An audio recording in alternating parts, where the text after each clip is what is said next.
$42. That's everything Tyler had when his father walked out and said, "I married your mother, not her medical bills. I'm done." 3 months later, his mother's kidneys failed totally. $12,000 every 3 weeks for dialysis, or she'd be dead in 6 months.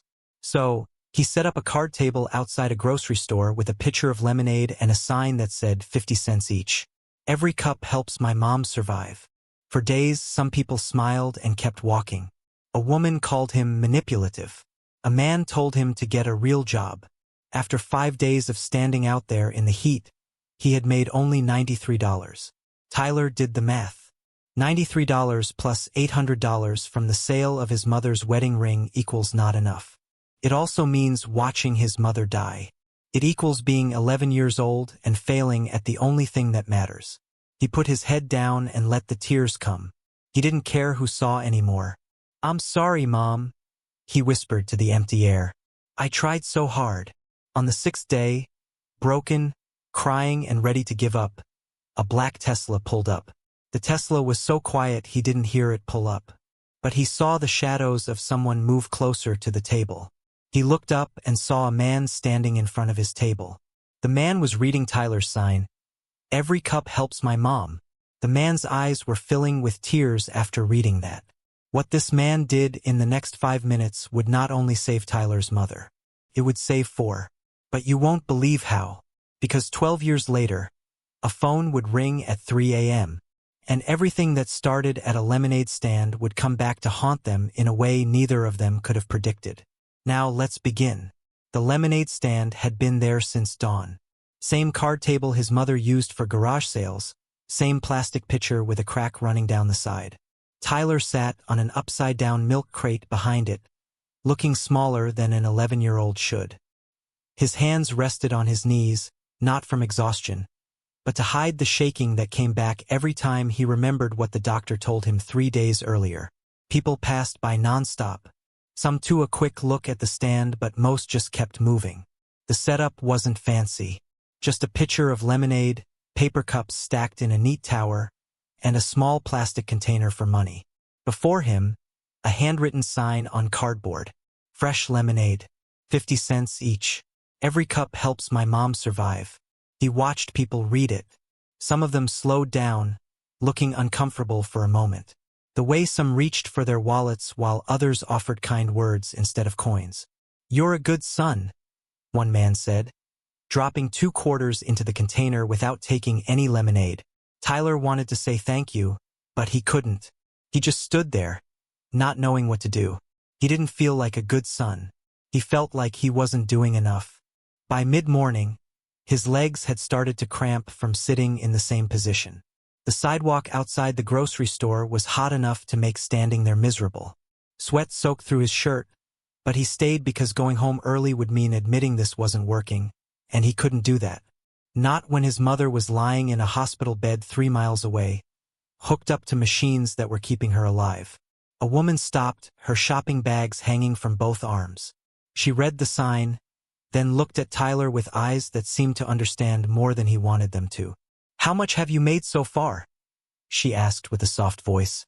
Tyler stared at the plastic container for a second.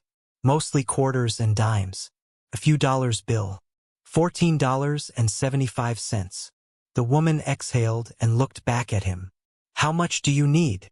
His voice came out smaller than he intended. "The treatment costs $12,000. Every 3 weeks. The woman set down her bags. She didn't say anything about the impossible math, about how many cups of lemonade it would take, about how a child shouldn't be carrying this heavy responsibility. She just pulled out her wallet and put a $20 bill in the container. "Keep going," she said. "You never know who might stop to help." Tyler watched her walk away. His eyes weren't clear for a second. He blinked a few times until everything settled again. He couldn't cry. Not here where people could see. The week before the stand existed, his mother, Karen, had tried to smile when the doctor explained that without regular dialysis, her kidneys would fail completely within months. Tyler had sat in the plastic chair beside her bed, his hands gripping the armrests so hard his knuckles went white. "We'll figure it out," Karen had said, her voice weak but determined. We always do. But Tyler had seen the stack of medical bills on the coffee table at home. He'd heard his mother crying on the phone with the insurance company, explaining that yes, she understood they wouldn't cover the full cost. That yes, she knew she needed to find another way. He'd watched her sell her wedding ring, the one piece of jewelry she'd kept after his father left to marry a second wife, and still come up short. That night, Tyler had gone through every drawer in his room, counting the money from birthdays and odd jobs. $42. He'd stared at it for a long time, then gone to the kitchen and found the old card table in the garage. If his mother could sell her wedding ring, he could sell lemonade. It wasn't much, but it was something. It was better than watching her die without trying. By the third day, he moved slower and talked less. He was exhausted. Tyler's hands wouldn't stop shaking as he poured the lemonade. His eyes hurt from waking up at 5 in the morning to make fresh batches before school. The principal had called his aunt, concerned about the circles under his eyes, the way he'd fallen asleep during math class. His aunt had come to the stand that afternoon looking scared. "Tyler, honey, you can't keep doing this," she'd said, kneeling beside him. "You're 11 years old. This isn't your responsibility." "Then whose is it?" he'd asked, not meaning to sound angry but unable to hide how he felt. "Mom can't work. The insurance won't pay. You can't assist too. Who else is going to help her?" His aunt had no answer for that. She just squeezed his shoulder and left him there, tears streaming down her face as she walked to her car. By the 6th day, Tyler was running on almost nothing. Sleep came in short bursts between nightmares about hospital machines going silent. Food tasted like cardboard, if he remembered to eat at all. His hands shook openly now, trembling as he counted change. People noticed, and not always kindly. "Where are your parents?" one woman demanded, her tone harsh with judgment. "A child shouldn't be out here alone." "My mom is in the hospital," Tyler replied quietly. "I'm helping pay for her treatment." The woman didn't back down. "This is manipulation, using a sick mother to guilt people into buying overpriced lemonade." She walked away before Tyler could respond, leaving him staring at the half-empty pitcher. The lemonade cost him 23 cents per cup to make. He was charging 50 cents. 27 cents profit per cup meant he'd need to sell over 44,000 cups to pay for one treatment. The math was impossible, but he didn't know what else to do. Hours crawled past. The sun climbed higher, turning the sidewalk into a griddle. Tyler's vision went spotty twice, forcing him to sit down hard on the milk crate and put his head between his knees until the dizziness passed. By 3 o'clock, he'd made $18.50 for the day. Added to the previous days, he had $93.25 total.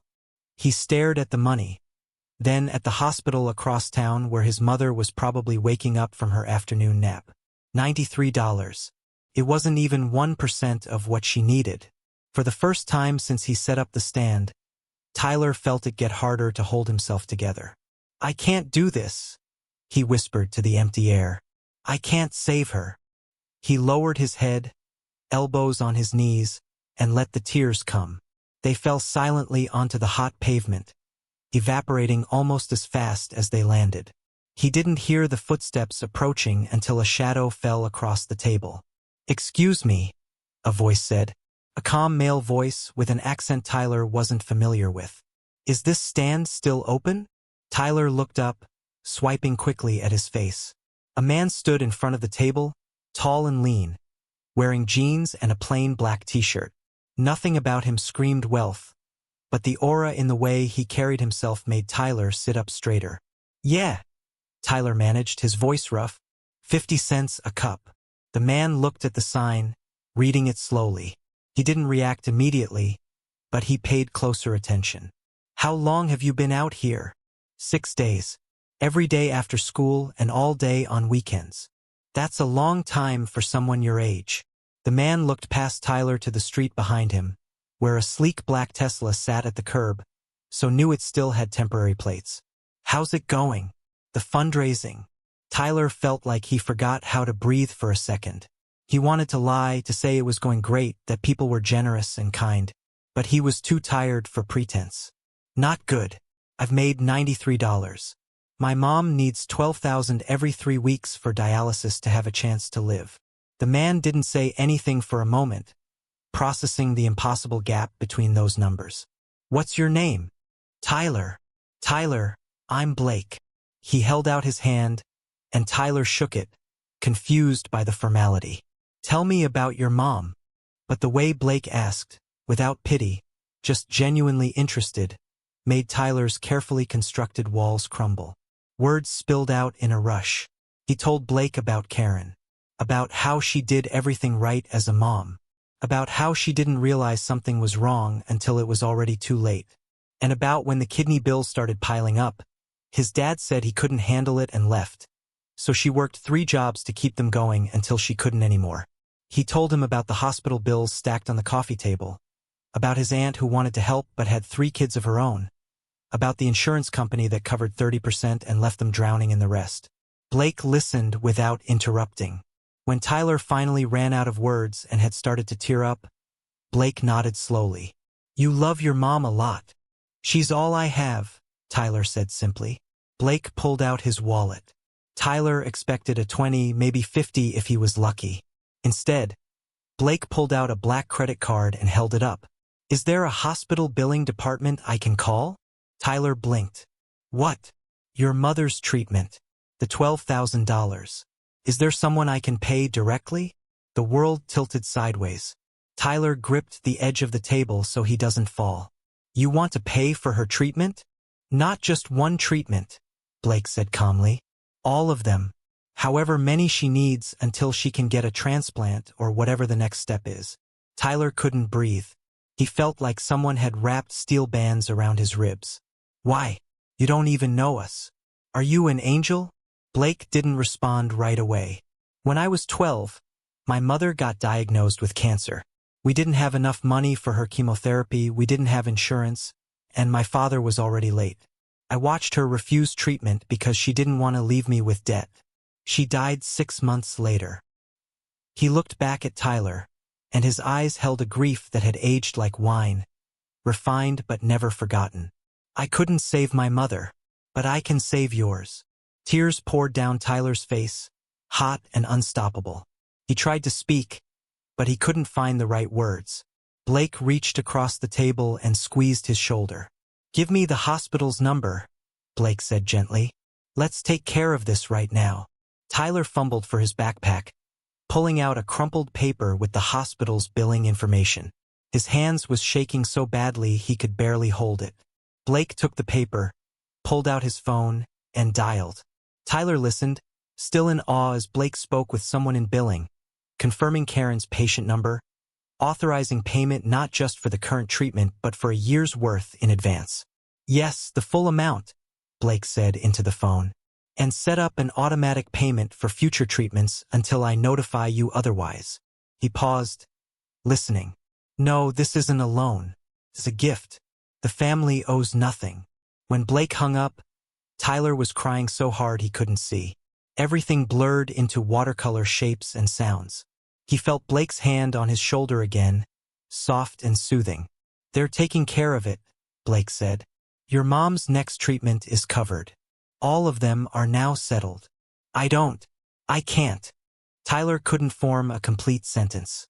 The relief was too big, too overwhelming. It felt like being pulled from deep water into air so clean it hurt to breathe. Blake crouched down to Tyler's eye level. Listen to me carefully, Tyler. What you did here, setting up this stand, working every day to help your mother, that took courage most adults don't have. But you're 11 years old. You should be playing video games and complaining about homework, not carrying this huge responsibility. He paused, making sure Tyler was listening. I'm taking this burden off your shoulders. Not because you failed, but because you should never have had to carry it in the first place. Thank you, Mr. Blake, Tyler whispered, almost too quiet to hear. Thank you so much. Blake stood, pulling out a business card. This has my personal number on it. If anything comes up, if your mom needs anything else, you call me directly. Do you get me? Tyler took the card with trembling hands. The name embossed on it read Blake Morrison, CEO, Morrison Medical Technologies. Below it, a phone number and email address. Tyler's brain tried to process what he was seeing. You own a medical company? Blake smiled slightly. I develop medical equipment. Among other things. It seemed appropriate. Before Tyler could respond, Blake picked up a cup and poured himself some lemonade. He drank it in one long swallow, then set down $100 bill beside the pitcher. Best lemonade I've ever had, he said. Keep the change. Tyler watched Blake walk back to the Tesla, watched him drive away, and then sat very still on the milk crate, staring at the business card in his hands. Around him, people continued walking past, unaware that everything had just changed. His phone rang. A text from his aunt. The hospital just called. They said all of your mom's treatments are paid for. Tyler, what happened? Tyler typed back with shaking hands. I sold lemonade to the right person. The next morning, Tyler walked into the hospital room where his mother was resting. The nurses had already told her everything. When he pushed open the door, Karen was sitting up in bed, tears streaming down her face. Tyler, she whispered, reaching for him. They told me what you did, what that man did. Tyler crossed the room and let his mother pull him into a tight embrace. For the first time in 6 days, his body finally allowed itself to feel the exhaustion. He leaned into her and cried, his face into her gown. I was so scared, Mom, he said, his voice muffled. I didn't know how to help you. Karen pulled back, cupping his face in her hands. Her eyes were red, but not just from crying. There was something else there. She felt guilty. Baby, I'm so sorry. For what? Tyler asked, confused. For putting you in that position. For being sick. For not having enough money. For... Her voice broke. For you having to be the man of the house when you're just a little boy. Mom, it's not your fault you got sick. I know, but... Karen took a shaky breath. Tyler, where's your father right now? Do you know? Tyler knew exactly where his father was. Somewhere in Nevada with his new girlfriend. Living his new life. Sending exactly $0 in child support despite the court order. I don't care where he is. I do, Karen said quietly. Because I need you to understand something. Your father, when things got hard, when I got sick, when the bills started piling up, he ran. He decided it was too much, too difficult, too expensive. He chose himself. Tyler looked down. He felt ashamed even though he knew it wasn't his fault. Look at me, baby, Karen said, lifting his chin. You did the opposite. When things got hard, you fought. You set up that lemonade stand. You tried to save me. Fresh tears spilled down her cheeks. But Tyler, I need you to promise me something, and it's important. Anything, Tyler said softly. Promise me you won't take after your dad, and that you won't allow what your father did make you think you have to fix everything. Promise me you won't grow up believing that love means destroying yourself to save other people. She gripped his shoulders. What you did was beautiful and brave, but baby, you're 11 years old. You should be playing basketball and arguing with your friends, not trying to earn $12,000 selling lemonade. But you needed help, Tyler said, his voice small. And help came, Karen replied, from a kind stranger who had the resources to give it. That's not on you, Tyler. You are not responsible for keeping me alive. You are not your father's opposite. You're just my son, and that's enough. That's more than enough. Tyler couldn't hold it in anymore. Ever since his dad left, he'd been trying to be strong. I couldn't lose you too. I know, baby. I know. Karen pulled him close again. But I need you to live your life, not spend it trying to fix mine. Can you do that for me? Can you just be a kid? Tyler nodded against her shoulder. But even as he made that promise, something had changed inside him. He'd seen the broken pieces of the healthcare system up close. He'd watched his mother choose between rent and treatment. He'd heard other patients in the waiting room crying over bills they'd never be able to pay. A seed had been planted, small but stubborn, that would grow over the years into something neither he nor Blake could have predicted. But for now, in his mother's arms, he was just a boy who'd been scared and was now relieved. The rest would come later. 3 months passed. Karen's treatments continued like clockwork. Every bill paid in full before it even reached their mailbox. Tyler went back to school, back to homework and basketball practice and arguing with his friends about video games. On the surface, everything returned to normal. He called Blake once, about 2 months after the lemonade stand, just to say thank you again, to tell him his mother was doing well. Blake had sounded genuinely happy to hear from him. "You keep taking care of your mom," Blake had said. "And Tyler, if you ever need anything, you use that number I gave you." "I mean it." "I will," Tyler had promised. "And Mr. Morrison, thank you. I know I already said it, but I mean it. You saved her life." "You saved her life first," Blake had replied quietly. "I just had the resources to help. You had the courage." Tyler kept thinking about that conversation. It echoed in his head during 7th grade science when they learned about the human body. It whispered to him in 8th grade when he volunteered at a free clinic for a school project and saw the desperation in people's faces. It shouted at him in 9th grade when he had to pick his high school electives and found himself drawn to anatomy and biology instead of the art classes his friends were taking. By the time Tyler was a sophomore in high school, he knew what he wanted to do with his life. The guidance counselor, Mrs. Addison, had called him into her office to discuss his course load for junior year. "You're taking all the advanced sciences," she observed, looking at his proposed schedule. "Pre-calculus, AP biology, chemistry too. That's ambitious, Tyler. What's driving this?" Tyler thought about the lemonade stand, about his mother's face when the doctor said the treatments were too expensive, about his dad abandoning them at the point where his wife needed him more, and about Blake stopping when everyone else kept walking. "I want to be a doctor," he said simply. Mrs. Addison smiled. "That's wonderful. Any particular specialty?" "Nephrology. Kidney specialist." Tyler's voice showed certainty. "People shouldn't have to choose between paying rent and staying alive. If I can help even one family not go through what we did, it'll be worth it." Mrs. Addison smiled happily. She'd been at the school long enough to remember when Tyler had been in 6th grade, exhausted and distracted, his mother fighting for her life. "You're going to make an excellent doctor, Tyler." The path wasn't easy. Tyler locked into his studies with the same intensity he'd once poured into selling lemonade. While his friends were at parties, he was studying organic chemistry. While they were sleeping in on weekends, he was volunteering at the hospital where his mother still received treatment, pushing wheelchairs and delivering flowers and soaking in everything the nurses would teach him. Karen watched her son transform from a scared 11-year-old into a determined young man. It filled her with pride, but also worry. "Baby, you're working yourself too hard," she told him one night during his junior year, finding him asleep at the reading table. Tyler jerked awake, blinking. "I'm fine, Mom. Just fell asleep for a second."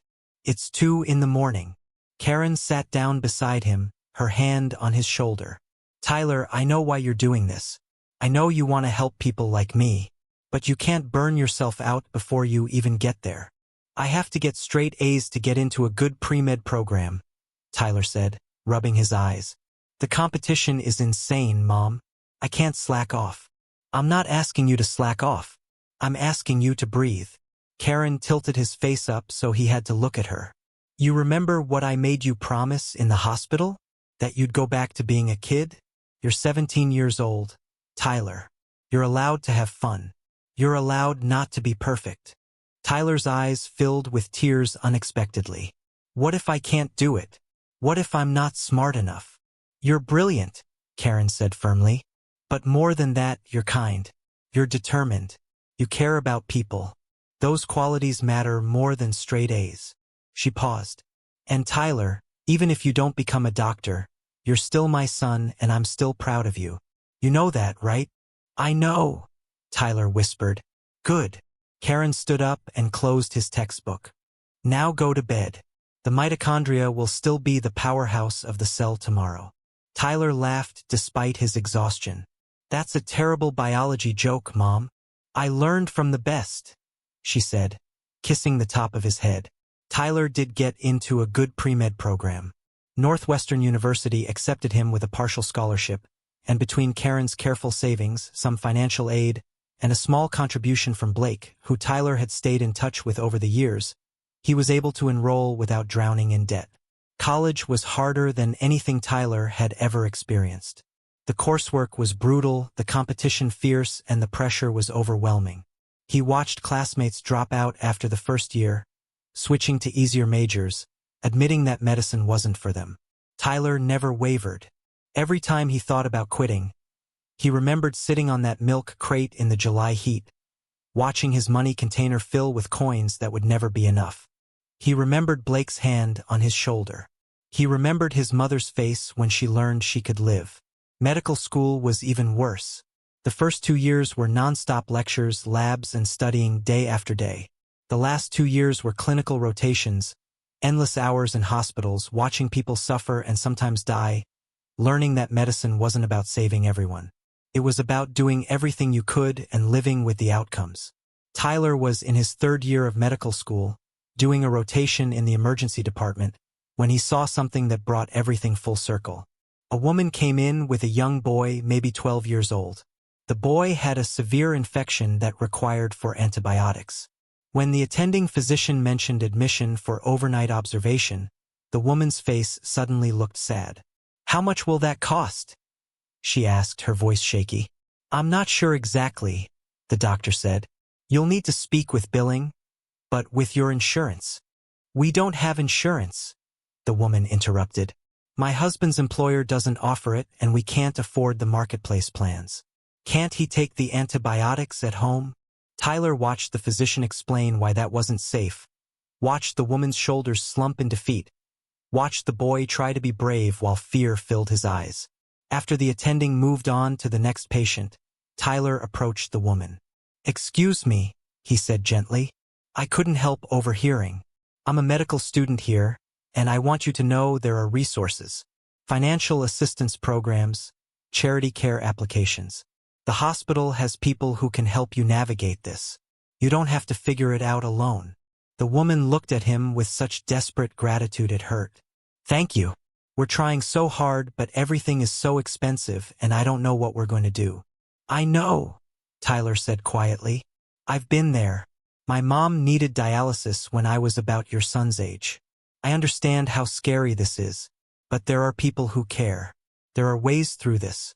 Let me get you connected with someone who can help." He spent his lunch break tracking down the hospital's financial counselor, making sure the woman got an appointment, following up to ensure the boy got admitted and treated, regardless of ability to pay. It was a small thing, barely a blip in the massive machinery of the healthcare system. But it mattered to that family. And it reminded Tyler why he'd chosen this impossible, exhausting, heartbreaking profession. 4 years after starting medical school, Tyler graduated. Karen was in the audience, healthy and glowing. Her kidney function was now stable, thanks to years of consistent dialysis made possible by Mr. Blake. She'd even made it onto the transplant list, though they were still waiting for a match. Blake was there too, sitting beside Karen, having become something like family over the years. He'd attended Tyler's college graduation, had written him a letter of recommendation for medical school, had called every few months just to check in. When Tyler walked across the stage to receive his diploma, Blake stood and applauded louder than anyone else in the auditorium. Afterwards, in the crowd of families and new graduates, Blake pulled Tyler into a hug. "Your mother would be so proud," Blake said. And Tyler knew he wasn't talking about Karen. He was talking about his own mother, the one he'd lost to cancer when he was 12. "Thank you," Tyler said, his throat tight, "for everything. I wouldn't be here without you." "You'd have found a way," Blake said. "You're the most determined person I've ever met. I just helped clear some obstacles." Tyler started his residency at Cook County Hospital in Chicago, one of the busiest and most challenging programs in the country. The hours were inhuman, the work relentless, but he was exactly where he wanted to be. He was learning from the best, treating patients who needed him most, slowly becoming the doctor he dreamed of being since he was 11 years old.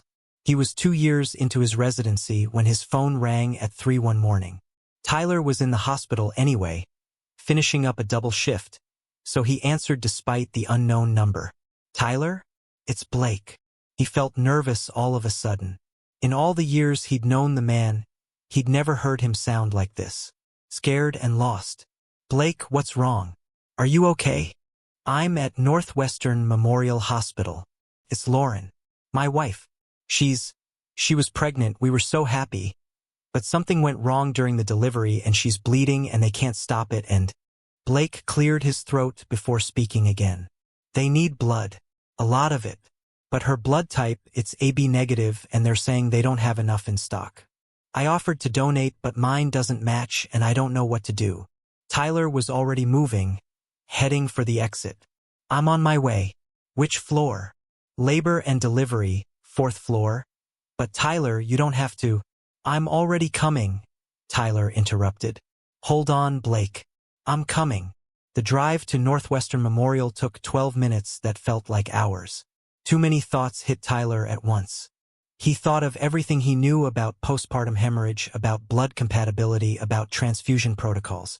AB negative was the rarest blood type, found in less than 1% of the population. The hospital's blood bank would have some, but in an emergency, especially in the middle of the night, supplies could be limited. He parked illegally in the emergency bay and ran into the hospital, taking the stairs 2 at a time to the 4th floor. He found Blake in the waiting room, pacing like a caged animal. The normally composed businessman looked wrecked, his hair standing up where he'd run his hands through it, his eyes wild with fear. Tyler, Blake said when he saw him, relief and desperation mixing in his voice. You didn't have to come. I needed to talk to someone and I didn't know who else to call. Tell me what's happening, Tyler said, gripping Blake's shoulder. Lauren went into labor 6 hours ago. Everything was fine, normal, and then after she delivered, she started bleeding. They called it postpartum hemorrhage. They're trying everything but she's lost so much blood and they need to transfuse her but AB negative is so rare and… Blake's voice broke. I can't lose her, Tyler. I finally have everything I ever wanted and I can't lose her. You won't, Tyler said with more confidence than he felt. What did the doctors say about finding a donor? They're calling other hospitals, checking blood banks, but it takes time and Lauren doesn't have time. Blake looked at Tyler with eyes that had seen the same fear Tyler once saw in his own mother's face. They tested me immediately but I'm O positive. Incompatible. They said anyone in the family with AB negative should come down immediately but Lauren's parents are in Arizona and her sister is a positive and there's no one else and… Test me, Tyler said. Blake stopped mid-sentence. What? Test my blood. I'm AB negative. The color drained from Blake's face. How do you know? I donate regularly. Have since college. Tyler was already walking toward the nurse's station. Where's the attending? I need to talk to them now. Things happened quickly. Blood work came first to check compatibility. Paperwork signed in triplicate. Consent forms and health screening questions. Tyler answered everything quickly. Honestly, his mind focused on one thing: getting his blood into Lauren fast enough to save her life. They set him up in a chair next to Lauren's room. Through the window, he could see the controlled chaos of doctors and nurses working to stop the bleeding. Blake stood beside Tyler as the phlebotomist inserted the needle into his arm. You don't have to do this, Blake said quietly. They'll find blood somewhere else. Maybe, Tyler agreed, but maybe not in time. And you were there when my family needed help. When everyone else walked past my lemonade stand, you stopped. You listened. You cared. He looked up at Blake. Now it's my turn. Blake's eyes filled with tears. Tyler, I don't know how to thank you. You already did, Tyler said simply. 12 years ago, outside a grocery store in the middle of summer, you gave my mother her life back. Now I'm returning the favor. The first unit of blood flowed from Tyler's arm through the tube into a collection bag. Then a second. The phlebotomist monitored him carefully, checking his blood pressure and pulse, making sure he wasn't giving too much. But Tyler would have given every drop if it meant saving Blake's wife, saving Blake from the pain of loss that had haunted him since he was 12 years old. After the second unit, they made him stop and rest. A nurse brought him juice and cookies. Blake sat beside him, his hand gripping Tyler's shoulder like an anchor. They're transfusing her now, Blake said, taking a breath first. The bleeding is slowing. They think They think she's going to make it. Tyler closed his eyes, the relief so overwhelming it made him dizzy. Or maybe that was the blood loss. Either way, it felt like the world had tilted back onto its axis. 3 hours later, a doctor emerged from Lauren's room, exhausted but smiling. "Mr. Morrison, your wife is stable. The transfusions worked. We've controlled the bleeding and her vitals are improving. She's going to need monitoring for the next 24 hours, but I believe she's out of danger." Blake made a sound that was half sob, half laugh. He turned to Tyler, who was still sitting in the donation chair, eating his third pack of cookies, and pulled him into a fierce hug. "You saved her," Blake whispered. "You saved both of them." "Both?" Tyler asked. "The baby?" Blake said, pulling back with tears streaming down his face. "Our daughter. She's perfect. 7 pounds, 3 ounces. Healthy and beautiful and perfect." He gripped Tyler's shoulders. "You gave me my family, Tyler. Just like I tried to give you yours 12 years ago. We're even now." "We were always even," Tyler said quietly. "You stopped at a lemonade stand. That's all it took. One person choosing to see someone else's pain and respond with kindness. Everything else, all of this, it's just the ripple effect of that one choice." They let Tyler see Lauren briefly before he left.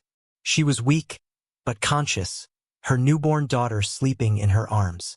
When Blake introduced Tyler as the donor who'd saved her life, Lauren's eyes filled with tears. "Thank you," she whispered. "I don't know how to repay you." "You don't need to," Tyler said. "Just hold your daughter and be happy. That's enough." He left the hospital as the sun was rising, exhausted from his double shift and the blood donation, but feeling more at peace than he had in years. The circle that had started with a cracked pitcher and a cardboard sign was complete. Blake had saved Karen. Tyler had saved Lauren. Life had found a way to balance itself out. Tyler went home and slept for 12 hours straight. When he woke up, there were 7 missed calls from Blake and a text that just said, "Call me when you're awake. Important." Tyler called back, his heart jumping into his throat. "Is everything okay? Is Lauren?" "Lauren's fine," Blake said quickly. "Better than fine. She's awake and talking, and they're saying she can go home in a couple of days." He paused. "Tyler, I need to see you. Can you come to my office tomorrow? There's something I want to discuss." "Of course," Tyler said, confused. "Is everything all right?" "Everything's perfect," Blake said, and Tyler could hear the smile in his voice. "I'll see you tomorrow at 2? The next day, Tyler put on his one good suit and drove to Blake's office in downtown Chicago. Morrison Medical Technologies occupied 3 floors of a gleaming skyscraper near the Chicago River. The receptionist was expecting him and escorted him directly to Blake's office. Blake stood when Tyler entered, looking more like his old self, composed and confident, though his eyes were still red-rimmed from lack of sleep. "Tyler, thank you for coming. Please, sit down." Tyler sat in one of the leather chairs facing Blake's massive desk.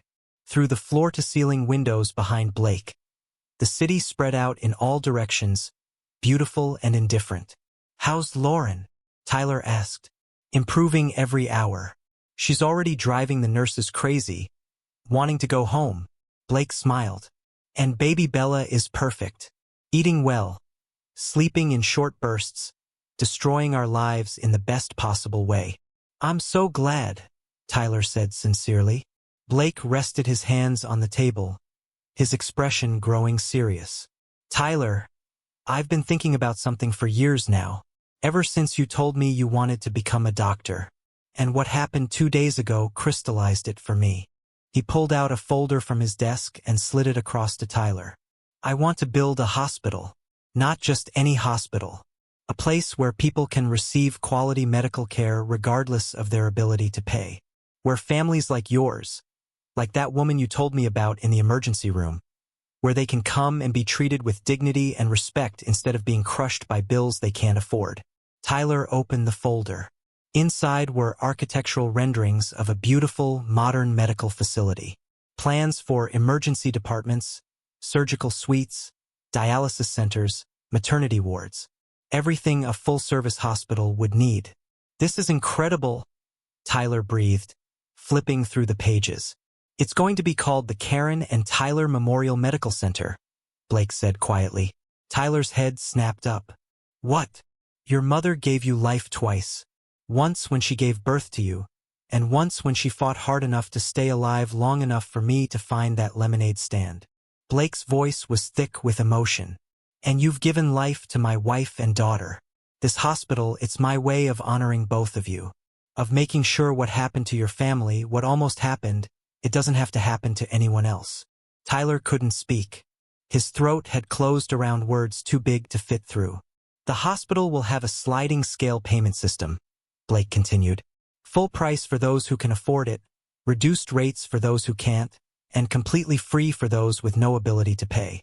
No one will be turned away, ever. I'm funding it personally, and I've already secured commitments from other donors to keep it running in perpetuity. Blake, I don't know what to say, Tyler managed. Say you'll work there when you finish your residency, Blake said. I'm going to need good doctors. Doctors who understand what it's like to be on the other side of that desk, facing impossible choices. Doctors who became doctors for the right reasons. Tyler looked down at the renderings again, his vision blurring. A hospital named after him and his mother. A place where no child would have to set up a lemonade stand. Where no parent would have to sell their wedding ring. Where the question wouldn't be, can you pay?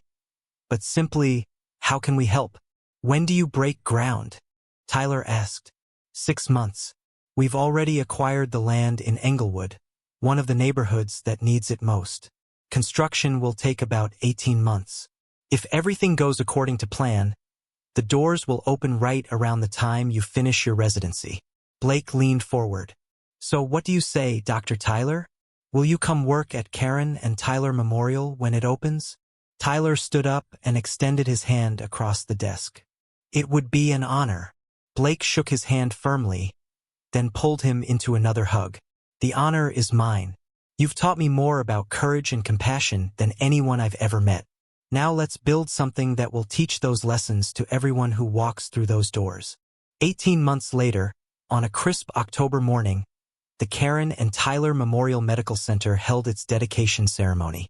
News cameras were there, local politicians, community leaders, but the people who mattered most were the families from the neighborhood, the ones who'd been waiting for exactly this kind of facility. Karen stood beside Tyler, tears streaming down her face as she looked at the building with her name on it. I can't believe this is real, she whispered. Believe it, Mom, Tyler said, his arm around her shoulders. You fought to stay alive. This is what came from that fight. Blake approached with Lauren beside him, baby Bella bundled in her arms. Are you ready? He asked Tyler. Tyler looked at his mother, at Blake's family, at the crowd of people waiting for the hospital to open.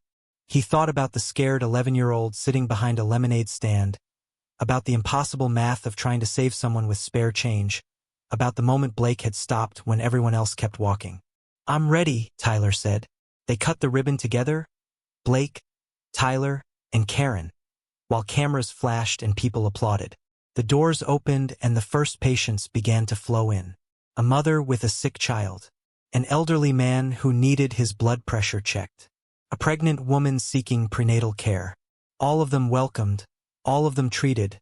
None of them asked how they would pay until after they were cared for. Tyler started his first day as an attending physician the following week. He walked through the doors of the dialysis center, the same kind of center his mother had spent so many hours in, and saw patients sitting in comfortable chairs, receiving the treatment that was keeping them alive. A nurse approached him with a chart. Dr. Tyler, your first patient is in room 3. Mrs. Johnson, here for her regular treatment. No insurance, but she's on the full assistance program. Tyler took the chart and walked to room 3. Mrs. Johnson was a woman about his mother's age, looking tired but grateful. Good morning, Tyler said, sitting down beside her. I'm Dr. Tyler. How are you feeling today? Better now that I'm here, Mrs. Johnson said. I was so worried when my kidneys started failing. I kept thinking about how I would pay for all this. But the folks here, they told me not to worry about it. They said someone already took care of everything. Tyler smiled, thinking about Blake, about the lemonade stand, about the strange and beautiful way life sometimes circled back on itself. "That's right, Mrs. Johnson. You don't need to worry about the cost. You just focus on getting better. That's all that matters." As he began her treatment, Tyler felt a peace settle over him that he'd been chasing since he was 11 years old. He wasn't selling lemonade anymore. He was saving lives. And it all started with one person choosing to stop, to see, to care. That evening, Tyler met Blake for dinner at a quiet restaurant downtown. Lauren was home with Bella, and Karen was visiting her sister, so it was just the two of them, the way it had been so many times over the years. "How was your first day?" Blake asked as they settled into their booth. "Perfect," Tyler said. "Exhausting and overwhelming and exactly where I'm supposed to be." Blake raised his glass of water. "To Karen and Tyler Memorial. May it help thousands of families for generations to come." Tyler clinked his glass against Blake's. "To stopping at lemonade stands. To seeing people. To choosing kindness when you could choose to keep walking." They drank in comfortable silence. After a moment, Blake spoke again, his voice soft. "You know what I think about sometimes?" "What?" "What if I hadn't been driving down that street that day? What if I'd taken a different route? Or been running 10 minutes late? Or just been too busy to stop?" Blake looked at Tyler. "Your mother might not be here. You might not have become a doctor. The hospital wouldn't exist. Lauren might not have survived. All these lives, all these ripples, they all came from one moment of paying attention." Tyler thought about that, about how fragile and precious those moments were, about how the entire trajectory of multiple lives had hinged on Blake noticing a boy behind a lemonade stand. "I think about it too," Tyler admitted. "But then I remember what you told me in the hospital waiting room 12 years ago. You said you couldn't save your mother, but you could save mine. You were exactly where you needed to be because you were looking for a way to heal. And you found it." "We found each other," Blake corrected gently. "Two people who needed healing, just in different ways." They finished their meal talking about the future, about Blake's plans to open similar hospitals in other underserved communities, about Tyler's dream of eventually running the nephrology department, about the difference they could make together. When they walked out into the cool October night, Blake paused on the sidewalk. "Thank you, Tyler, for being brave enough to set up that stand, for being stubborn enough to become a doctor, for being generous enough to save Lauren, for all of it. Thank you for stopping," Tyler said simply. "That's all you did, really. You just stopped. But it changed everything." They parted ways, Blake heading to his car, Tyler deciding to walk for a while through the Chicago streets.